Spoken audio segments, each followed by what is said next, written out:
Bonjour, aujourd'hui on va placer des pierres sur des intersections, contrôler des territoires et crier Atari dans le jeu de Go.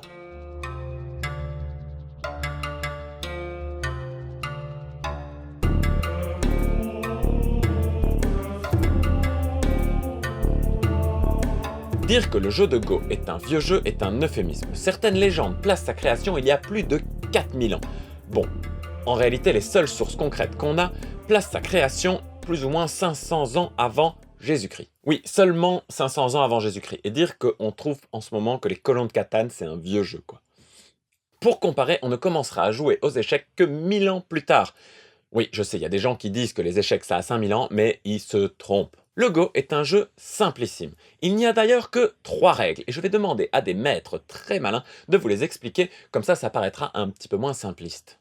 Les joueurs, chacun à leur tour, placent une pierre de leur couleur sur une des intersections du plateau. Règle 2. Si un groupe de pierres adjacentes et d'une même couleur est entièrement entouré de pierres d'une autre couleur et n'a donc pas accès à une intersection adjacente libre, ce groupe de pierres est capturé. Règle 3. Le joueur qui contrôle le plus de cases vides à la fin gagne. Et c'est les noirs qui commencent. Ça fait pas 4 règles, ça? Silence!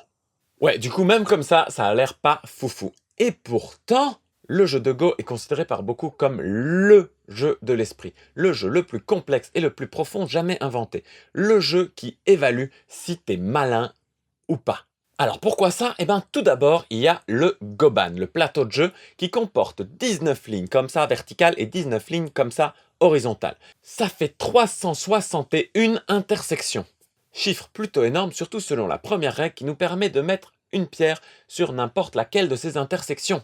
Donc déjà après 2 tours, le nombre de configurations possibles qu'a le plateau se compte en milliards.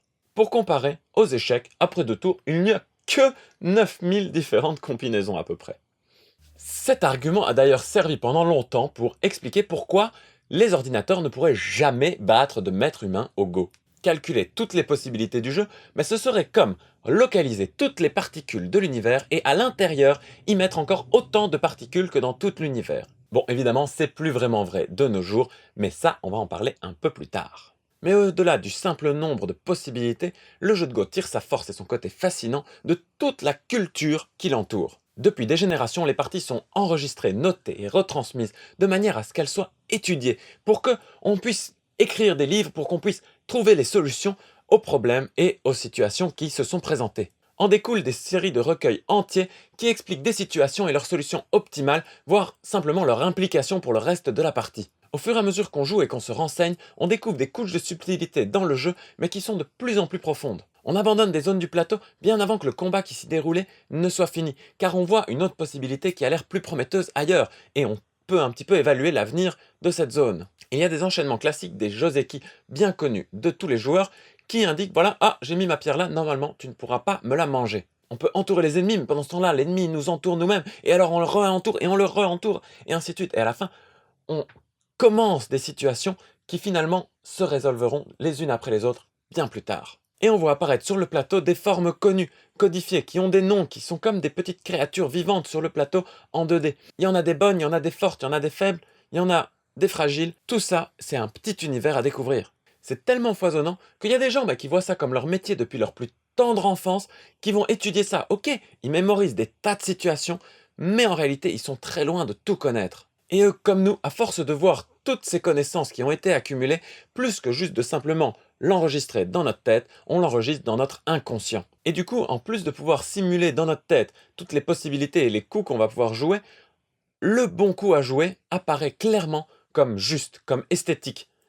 Ah, c'est là. Oh, qu'est-ce qu'il fait? Bon, ok, évidemment, moi à mon niveau, je me trompe souvent et du coup j'ai l'impression de faire un truc qui a l'air trop bien et 3 tours après, je me fais défoncer. Mais c'est pas grave. Et c'est exactement comme ça qu'AlphaGo a appris à jouer au Go. Oui, si vous n'avez pas encore entendu parler de lui, googlez-le un petit peu, vous allez voir, c'est fascinant. Je pouvais pas parler du Go sans parler de lui. Grâce au deep learning, les chercheurs ont réussi à recréer cette façon inconsciente qu'a l'être humain d'apprendre des choses, sans le savoir. Ouais, c'est pour ça que c'est inconscient. Ils ont juste programmé les règles de base dans un système et ils lui ont fait observer des centaines de milliers de parties. Puis le système a classé tout ça comme un grand dans une base de données et a fait des corrélations statistiques entre tout ce qui s'y passe. De cette manière, il a assimilé plein de situations et les coups qui y ont été joués pour des résultats positifs. Oui, bon quoi, du deep learning, c'est la base maintenant, il faut s'y habituer, on va en entendre parler tout le temps. Du coup, lors de parties, il va évaluer la situation, la comparer à sa base de données, choisir quelques coups qui lui semblent judicieux et à partir de là, explorer l'arbre des possibles et sélectionner vraiment le coup parfait qu'il va choisir. En gros, exactement comme un humain fonctionnerait. Mais pour aller au-delà des meilleurs joueurs humains, comme c'est d'ailleurs arrivé au début de l'année, juste observer leur partie et recréer leur coup ne serait pas suffisant. Pour permettre à AlphaGo d'innover, les chercheurs lui ont fait jouer des parties contre des versions légèrement différentes de lui-même.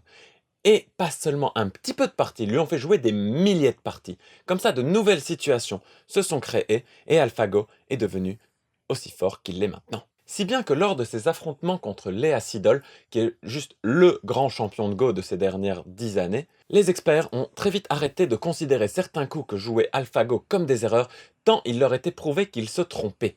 Et du coup, ils ont plutôt commencé à noter pour essayer de les refaire plus tard. Cette technique qu'est le deep learning est aujourd'hui utilisée dans des applications aussi diverses que les voitures sans chauffeur, la médecine et Hearthstone. Ouais, j'ai entendu dire que DeepMind, le serveur qui est derrière AlphaGo, est en train de s'intéresser à ce jeu-là, et ça tombe bien parce que ma prochaine longue vidéo, ce sera sur les jeux en ligne de société, les jeux de société en ligne. Et pour conclure ce dossier sur AlphaGo, je cite Coluche, comme tout le monde devrait le faire.